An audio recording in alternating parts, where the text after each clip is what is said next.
President Donald Trump is heading back to Britain for a full state visit. As Labour tumble in the polls, Keir Starmer will be hoping for some big deals to buoy his government. On his way to Air Force One, President Trump told reporters he wanted to help the UK, calling the King an elegant man. Well, my relationship is very good with the UK, and Charles, as you know, who's now King, is my friend. And it's the first time this has ever happened where somebody was honoured twice, so it's a great honour. And this one's at Windsor. They've never used Windsor Castle for this before. They used Buckingham Palace. And I don't want to say one's better than the other, but they say Windsor Castle is the ultimate, right? So it's going to be nice. But basically up there also on trade. They want to see if they can refine the trade deal a little bit. We made a deal, and it's a great deal. And I'm into helping them. Our country is doing very well. We've never done this well. We're having trillions of dollars coming because of the tariffs. And they'd like to see if they could get a little bit better deal. So we'll talk to them. But primarily it's to be with Prince Charles and Camilla. They're friends of mine for a long time, long before he was king. And it's an honor to have him as king. And, you know, I think he represents the country so well. I've watched. He's such an elegant gentleman, and he represents the country so well. But not everyone will be happy to see the president. His last trip to the UK in July saw protesters take to the streets. They weren't happy to see GB News either. You are evil. I don't think and my kids, everything that GB. I don't think my mum would say that. No. What would the children in Palestine say? I don't know how you can all be like frogs in boiling water. Are you okay? That you. No, right, I'm not okay. I think I'll leave you because I think not okay. You're getting a little bit aggressive. I'm not okay. I'm just here to have a chat with you. What does GB News support? It supports hatred and grievance. Well, that's ironic because you're the one being quite hateful here. You're being aggressive and hateful. I'm not being hateful, but I am being very. I'm a Yeah. Oh, okay. What have I done for me to say that? Because you are. It's just how you're coming over. All right, I'm just asking questions. On the screen. What have I done particularly for me to say that? Well, can you give an example? It's your smirking. It's your smirking, eh? My smirking? Smirking, aye. Okay, yeah. what expression would you like me to pull? No. Listen, I think we should just go a wee back down there. Stay down there, right? Okay. Right, okay. Right. Thank you for your contribution. Yeah, that's all. Appreciate it. Big up. That's very nice. I think you're a good guy, probably deep down. Really? How do you sleep at night? Are you back here? I would love to know how you sleep at night. Okay, that seems to be it from me at this alleged Trump protest, which turned into a climate protest, a Palestine protest, a trans protest. Oh, there's some swearing going on in the background here. It's interesting though, because they preach about tolerance and being kind and people being hateful, when the actual truth is, from my own experience, they project that very thing onto you. There's so much aggression, so much hate, as you'll see from the clips tonight. This guy here shouting in the background.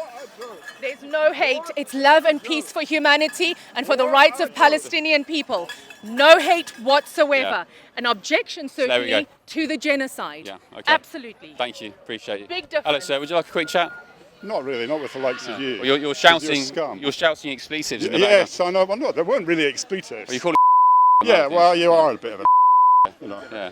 Oh, well, that's not there we go. See, this is what I mean. They talk about... Do you know the reason why I say that?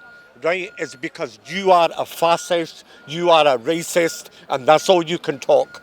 You've come here for what have I said that's racist? No, sorry? you are. You're exploiting. Absolutely. Well, let's have a chat. Let's have a conversation. No, you're talking. So what have I done that's racist? And also the censorship. So why do you do that? Why do you try and censor debate and open discussion?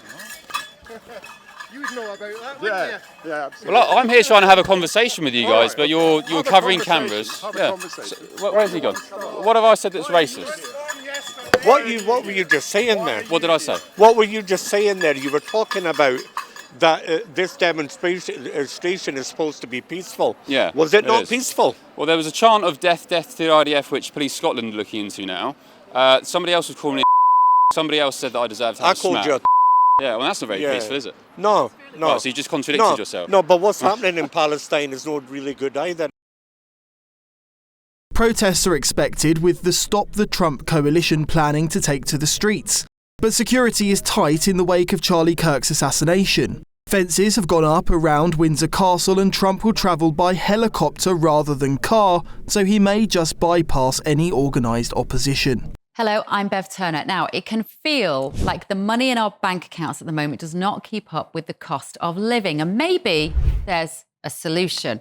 I'm here today with the CEO of TallyMoney, Cameron Parry. Cameron, what is TallyMoney?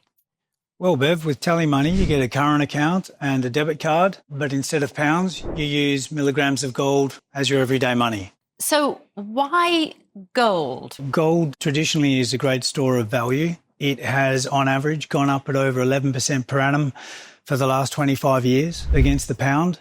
It's tripled in value in the last decade. And in the last 2 years alone, it's increased by 50% against the pound. Banks' savings products just can't compete with that level of growth.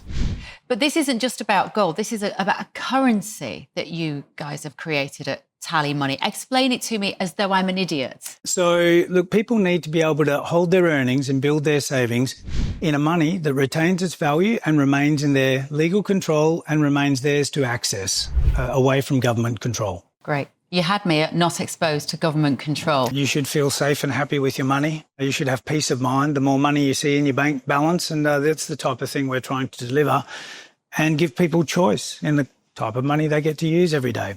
Brilliant. Thank you so much, Cameron. Thank you.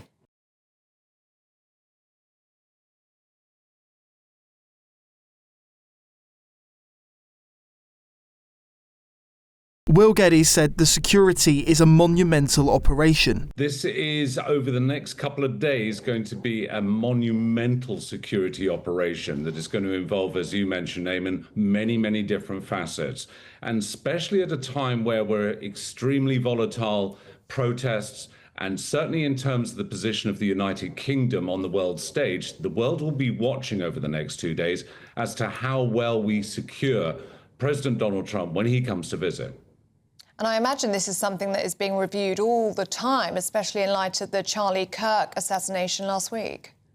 Yes, indeed. Certainly in the wake of that, Ellie. I mean, there is not only that, but there is the whole issue. I mean, it's going to be a very spiky meetings with certainly Keir Starmer. As you mentioned, Windsor Castle has been very much fortified. Local residents are almost calling it a fortress now in terms of the security that's already been put in place. But the president is also then going to go to Chequers. I think, like his last visit in 2018, he isn't going to come to London. He knows that Sadiq Khan isn't one of his biggest fans. And it's also one of the areas where the vast majority of protests would be focused. However, having said that, there are a lot of protests that have already started amassing around Windsor Castle. In terms of security, not only is there the police, Thames Valley Police, with the obviously support of the Metropolitan Police, but there's 1,200 troops that are going to be there, 1,300 troops, excuse me, 120 odd horses, part of the ceremonial process His Majesty is going to be laying on for Donald Trump. But there's going to be certainly a number of very, very, very delicate issues that need to be discussed. One of which will be, that the Americas are very opposed to, is the UK and particularly Keir Starmer trying to recognise a two-state solution for Palestine. Besides security, Sir Keir Starmer will be hoping for smooth politics too.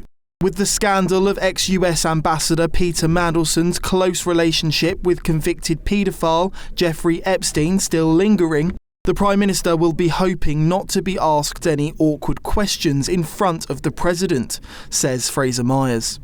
We could have this extraordinary situation where the Prime Minister is fielding questions on Jeffrey Epstein and Lord Mandelson's relationship, where he will have to have a tough line on why he had to go, and talking about women and girls and the safety of women and girls, but at the same time not offending President Trump, who we know has or had previously had a close relationship with Jeffrey Epstein.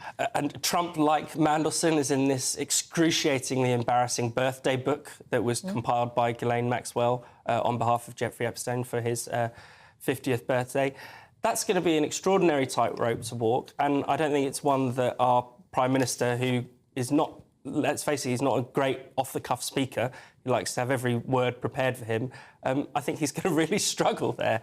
Even if President Trump is saying that he wants to go easy on Starmer, or that's the suggestion being put about in the Telegraph, aware that Starmer is on the ropes, I think a lot of journalists are going to make that very difficult.